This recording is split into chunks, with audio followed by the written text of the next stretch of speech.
त्यांनी आपल्या शब्दसुमनांनी आम्हास प्रेरित करावे. उपस्थित सर्व, आज आपण सर्वजण महामानव भारतरत्न डॉक्टर बाबासाहेब आंबेडकर यांची जयंती आपल्या वालचंदनगरच्या परिसरामध्ये खूप मोठ्या उत्साहानं साजरी करीत आहोत. आजच्या कार्यक्रमासाठी उपस्थित असलेले व्ही राजन साहेब, विनायक बुधवन साहेब, धामनकर साहेब, आपले एपीआय डोंगे साहेब, आपल्या गावचे सरपंच कुमार गायकवाड, सर्वच ग्रामपंचायतीचे आजी माजी सरपंच, आजी माजी सदस्य, अर्बन बँक आपल्या बँकेचे सगळे चेअरमन, आजी माजी सगळे सदस्य, आपल्या कळमच्या सरपंच विद्याताई सावंत, आणि जयंती साजरी करण्यासाठी ज्यांनी ज्यांनी कष्ट घेतलं, ज्यांनी ज्यांनी सहकार्य केलं, ते सगळे जयंती महोत्सवाचे सदस्य. आताच सिद्धार्थनी प्रास्ताविक केलं आणि प्रास्ताविकामध्ये निश्चित प्रकारे ही जयंती आपण वालचंदनगरमध्ये खूप मोठ्या शिस्तप्रिय पद्धतीनं साजरी करतो. आणि मी आजही सगळ्यांना आवाहन करतो, जी वालचंदनगरचा जयंतीच्या बाबतीमध्ये जी वालचंदनगरची जी परंपरा आहे, जे वालचंदनगरचा एक आदर्श आहे, तो आपण सर्वांनी निश्चित प्रकारे या जयंतीच्या निमित्तानं सर्वांनी पाळावा. ही जयंती साजरी करताना या राज्याला, या तालुक्याला, एक जनतेला संदेश द्यावा. जयंती साजरी कशी करावी, तर ती माझ्या वालचंदनगरच्या मंडळीकडून, ती संयोजकाकडून शिकावी, ही आज आजच्या कार्यक्रमाच्या निमित्तानं बंधूंनो मी सांगतो.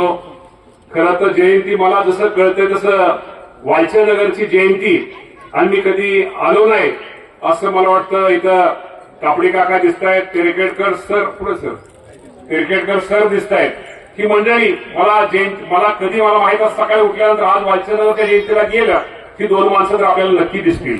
आणि आज ही दोन्ही यांचं मला वाटतं मागच्या वेळेस तिरकेटकर सर आजारी होते, थोडे आजारी होते, तरी ही मंडळी ही जयंती न चुकता प्रत्येक वर्षी या जयंतीला हजेरी लावतात. पुढचे बसलेले कधी आधीमध्ये करतात, असं तसं बापू एक असतात मला वाटतं नेते. त्यामुळं आबा म्हणजे आधीमध्ये तुम्ही चुकता कधी कधी, पण आम्ही चुकत नाही. या दोघांचं नाव मुद्दावून घेतली. त्यामुळे आज जयंती साजरी करण्याचा उद्देश आहे. मगाशी सिद्धार्थनी मला वाटतं बुधवन साहेबांनी तर आपल्या सगळ्यांना काय सांगितलेलं आहे, जयंती डॉक्टर बाबासाहेब आंबेडकरांचं नाव घेतल्यानंतर त्यांचा एक आदर्श, त्यांचे विचार निश्चित प्रकारे समाजामध्ये विशेषतः तरुण पिढीमध्ये पोहोचले पाहिजेत. आणि आज मला एक आनंद आहे की मी जे बोलल्यानंतर सिद्धार्थ, आज मला जयंतीच्या निमित्तानं आज जरा ज्येष्ठांनी सगळ्याच तरुणांना एकत्र घेऊन ही जयंती तुम्ही सगळेजण साजरे करता, त्याचा निश्चित प्रकारे एक आनंद एक तालुक्याचा आमदार येणार. असंच वालचंदनगरच्या मला सर्वांना, सर्व समाज बांधवांना सांगायचं की कधीही या जयंतीच्या निमित्तानं सगळे जोडे बाजूला ठेवा. पण ही जयंती आपण अशा मोठ्या, मी तुम्हाला आजही प्रामाणिकपणे सांगतो की तुम्ही जयंती पाहिजे असलं, या राज्यामध्ये, या देशामध्ये सगळ्यात मोठी डॉक्टर बाबासाहेब आंबेडकर जयंती साजरी कुठे होते, सोलापूरला होते. आणि सोलापूर नंतर मी नेहमी सांगतो, अरे सोलापूर तर आहेच, तर तुम्ही आमच्या वालचंदनगरची पण जयंती बघा, वालचंदनगरचा मध्ये आदर्श बघा. असं एक मला एक आमदार एक अभिमानाने सांगता आलं पाहिजे, अभिमानाने करता आलं पाहिजे. त्यामुळे कुणीही दिष्ट लावण्याचा प्रयत्न करू नका. हे कसे बाबासाहेबांना काय प्रेरित, त्यांचा काय आदर्श आहे, त्यांना आपल्याकडून काय हवंय, या जयंती उत्सव साजरा करताना आपण समाजाला, तरुणांना काय दिलं पाहिजे, या लोकांनी काय घेतलं पाहिजे, हे बंधू निश्चित प्रकारे आपण सर्वांनी कुठेतरी त्याची आठवण, त्याचा आदर्श आपण सर्वांनी आपल्या डोळ्यासमोर ठेवला पाहिजे.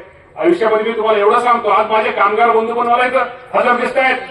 राजन साहेब, मैं आपको ये कहता हूं, हमारे वालचंदनगर के कामगार, इतने अच्छे कामगार इस देश में आपको नहीं मिलेंगे. इतने अच्छे लोग ये लोग हैं, और इनको पाठिंबा, इनको सपोर्ट अब तो अभी नहीं है. आप दोनों तो नहीं है, आप दोनों को मैं कहता हूं, इन सबको सपोर्ट आपको देना चाहिए. इनकी क्या कंडीशन है, इनको क्या बीतती है, ये सब आपको तो सब मालूम है. लेकिन अब अभी मुझे मालूम है कि वालचंदनगर थोड़ा थोड़ा ऊपर आ रहा है। अभी वालचंदनगर को ऊपर आना ही चाहिए, लेकिन आपके साथ इनको भी थोड़ा थोड़ा ऊपर लीजिए, ये आपको मैं सांगतो। खरं तर कार्यक्रम खूप वेगळा आहे। डॉक्टर बाबासाहेब आंबेडकरांची जयंती आहे, अशीच आपण सगळ्यांनी जयंती ही सर्वांनी निश्चित प्रकारे साजरी ही केली पाहिजे। माझ्या वालचंदनगरचे दिवस मला आठवत आहे अजून, मी कॉलेजमध्ये असताना नाज असताना हे वालचंदनगरचे दिवस मी परमेश्वराला एकच डॉक्टर बाबासाहेब आंबेडकरांच्या एक अभिवादन त्यांना करून त्यांना आज परमेश्वराने एवढं साखर घालतो की जे माझे वालचंदनगरचे जे जुने दिवस आहे, जे माझं वालचंदनगरचे जुनं वैभव आहे, ते वैभव जर परत जर निश्चित प्रकारे आम्हाला आपल्याला मिळालं, हे दिवस जर मला मिळाले, माझ्या मालकासकट कामगार बंधूंच्या चेहऱ्यावरचा जर आनंद त्या कुटुंबाचा असणार एक वाटलं, तर निश्चित प्रकारे राजन साहेब मी माझ्या आयुष्यामध्ये मी स्वतःला त्या बाबतीमध्ये एक हे समजेल की खूप माझ्या वालचंदनगर कंपनी निश्चित प्रकारे एक पुढं या कंपनी शेवटी कंपनीत चांगली तर बाकी सगळ्या गोष्टी आपोआप सगळ्या गोष्टी चांगल्या होत असतात। त्यामुळे आपण अपेक्षा निश्चित प्रकारे भविष्य काळामध्ये आपण व्यक्त निश्चित प्रकारे करूया। आणि मी तुम्हाला आज सांगतो, तुमच्या सगळ्यांच्या आशीर्वादामुळे, तुमच्या सगळ्यांच्या सहकार्यामुळे आज माझ्यासारखा कार्यकर्ता या राज्यामध्ये तुमच्या सर्वांच्या आशीर्वादामुळे, तुमच्या सगळ्यांच्या सहकार्यामुळे मी माझ्या कुठलीही राजकीय पार्श्वभूमी नसताना तुम्ही मला इतका आशीर्वाद दिलेला आहे। मला माहित आहे वालचंदनगरमध्ये कुठं काही होऊ द्या, पण ज्यावेळेस माझा ज्यावेळेस तुम्हाला सगळ्यांना चेहरा समोर दिसतो, त्यावेळेस तुम्ही आपोआप सगळे चेहरे बाजूला ठेवता आणि माझ्या चेहऱ्याकडे पाहता। त्यापेक्षा माझ्या इतका नशीबवान कोण असू शकतो, हे आजच्या कार्यक्रमाच्या निमित्ताने मी आपल्या सगळ्यांना सांगतो। पण मी एवढं सांगतो, तुम्ही शेवटी माझं कर्तव्य आहे, ज्या भावनेनं ज्या विश्वासानं तुम्ही त्या मला खुर्ची बसवलेले, ती खुर्ची कुठलीही खुर्ची असू द्या, ती खुर्ची काय रुबाब करण्यासाठी नसते, ती खुर्ची काय मिरवण्यासाठी नसते। त्या खुर्चीचा उपयोग सामान्य गोरगरीब मागासवर्गीय माणसाला किती होतो, त्या लोकांना त्याचा फायदा किती होतो, त्या खुर्चीच्या माध्यमातून आपल्याला किंवा आपण आमदार म्हणून त्या लोकांमध्ये किती मिसळतो, सुखदुःखामध्ये किती मिसळतो, आपण त्यातच त्याचं गणित किंवा त्याचं मोजमाप हे ठरलं गेलेलं असतं। तेव्हा आज हा कार्यक्रम चांगला आहे। शेवटी आयुष्यामध्ये काय असतं, त्या आयुष्यामध्ये मी तुम्हाला एवढं सांगतो, ही जयंती आहे, या जयंतीच्या निमित्तानं नेहमी लक्षात ठेवा, वातावरण आनंद ठेवा। शेवटी आयुष्यामध्ये आनंद द्यायचा असतो आणि आनंद घ्यायचा असतो। आनंद हा गोलगोल आहे, जेवढा आनंद आपण पुढच्या माणसाला देऊ, तोच आनंद उलटा दापट आपल्या कुटुंबाला मिळाल्याशिवाय राहत नाही। त्यामुळे आनंद द्या आणि आनंद घ्या। आज जयंतीच्या निमित्तानं सगळे आज आपण एक हे करूया की निश्चित प्रकारे येणाऱ्या काळामध्ये आम्ही सगळेजण एकत्र येऊन गुन्ह्या गोविंदानं जयंती असू द्या, या भागातले कुठलेही सामाजिक कार्यक्रम असू द्या, एक चांगल्या प्रकारे ते साजरे कसे होतील, सगळ्याच जयंत्या छत्रपती शिवाजी महाराजांपासून सगळ्याच जयंत्या आम्ही मोठ्या आनंदाने सगळेजण साजरा करूया। हे आजच्या कार्यक्रमाच्या निमित्तानं आपण सर्वांनी लक्षामध्ये आपण मांडूया।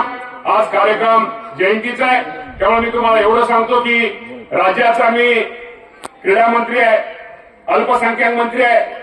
कदाचित तुम्हाला सर्वांना माहिती नसेल, अल्पसंख्याकमध्ये बुद्ध तुम्हाला माहिती आहे का मला माहित नाही, काय लोकांना, त्यामध्ये थोडा मी तुमचा पण मंत्री आहे। त्यामुळं काळजी करू नका, तुम्ही कधीही सांगा, शेवटी तुम्ही आपल्या घरची माणसं आहेत। शेवटी घरातल्या माणसाचं किती असलं तरी शेवटी रागवतील, रुसतील, पण शेवटी घरची माणसं ते घरची असतात। त्यामुळं आज हा कार्यक्रम खूप चांगला आहे। आमच्या सगळ्या बहिणी पण आज कार्यक्रमाला सगळ्या आज जरा ह्या वर्षी थोड्या बऱ्या दिसत आहेत, बऱ्या म्हणजे आज हजेरी जास्त दिसते। त्यामुळं पुढे आज सगळं असंच तुमची सगळ्यांची एकत्र, आणि शेवटी काय जयंती साजरी करण्याचा उद्देश एकच आहे, आपण सगळेजण एकत्र येतो, चर्चा करतो, समाजातले प्रश्न अडचणी कुणाला असणारं सुख दुःख यातनं आपण कुठेतरी वाटून घ्यायचा प्रयत्न असतो आणि चर्चेतनं कुठेतरी चांगले मार्ग सापडतात। आणि मला आज आनंद आहे की वालचंदनगरला बऱ्याच दिवसातून खूप दिवसातून एक चांगली जयंती साजरी होते, खूप मोठ्या उत्साहानं होते। असंच तुमचं प्रेम सहकार्य या जयंतीच्या निमित्तानं सगळं राहू द्या। पुन्हा एकदा काय कार्यक्रम डॉक्टर बाबासाहेब आंबेडकर जयंतीच्या निमित्तानं आपल्या सर्वांना शुभेच्छा देऊन थांबतो। धन्यवाद। जय हिंद, जय महाराष्ट्र, जय भीम।